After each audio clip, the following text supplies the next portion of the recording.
Hello, I'm Shubhrakanti Karmakar, and now I'm going to demonstrate my pattern recognition project for text document clustering. And the tool I will use is evolutionary clustering algorithm, which has been followed from a paper. Now, you can see the code of the project. Uh, I'm just skimming through the files here. Let us first look at the input files that we'll process. This is in the pattern folder.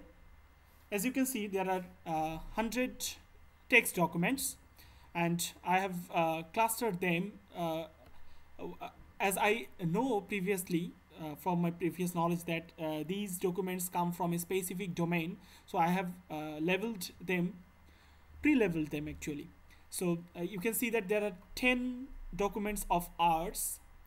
Then there are 10 documents or 10 articles on books, then there are 10 articles on cartoons, so on, and in the similar way there are 10 documents or articles on education, then movies, then music, then philosophy, politics, religion, and sports.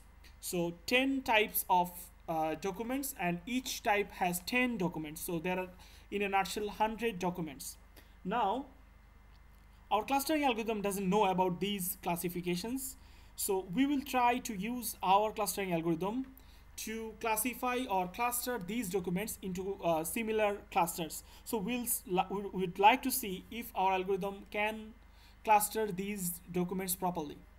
So let us now look at the code, and I'm just going to give a brief demo.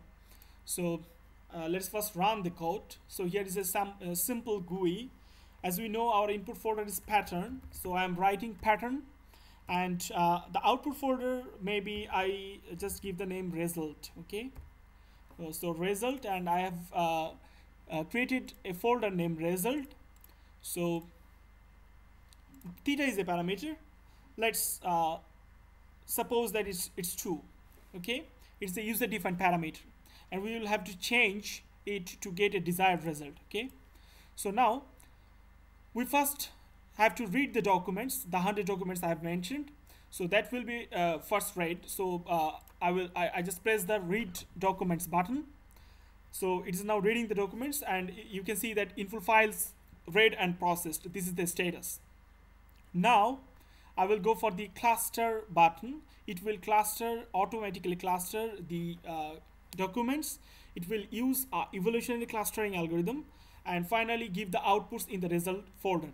So this is simple. So now I have already pressed the cluster button, and the clustering algorithm is going on.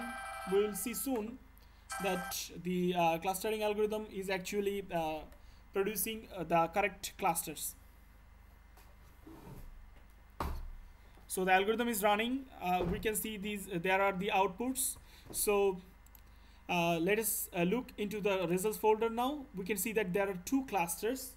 The first one is named 0, and we can see that there are many types of documents, including education, politics, religion, sports. These are clusters into one clusters, and the art, books, cartoons, movies, music, philosophy have been clustered into another cluster.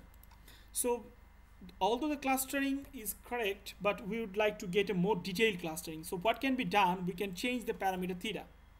So if we set theta to 10, then we at first remove the first output, and then again recluster using the cluster button. Then again the algorithm will run, and we are expected to get a different form of output for different theta. So that is what we are looking for.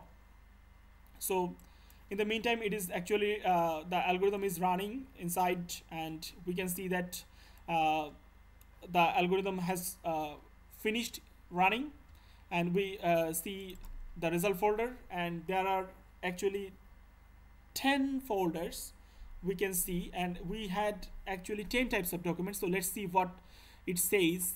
In 0 there are 10 philosophies, so very good clustering. In 1 there is 10 type of books, then at 2 10 educations. Then at 3, there are the arts. At 4, there are the cartoons. At 5, uh, the religion articles. Then the music articles. So the clustering was a perfect clustering. That's great actually. So the algorithm actually performed a perfect clustering. Thank you very much.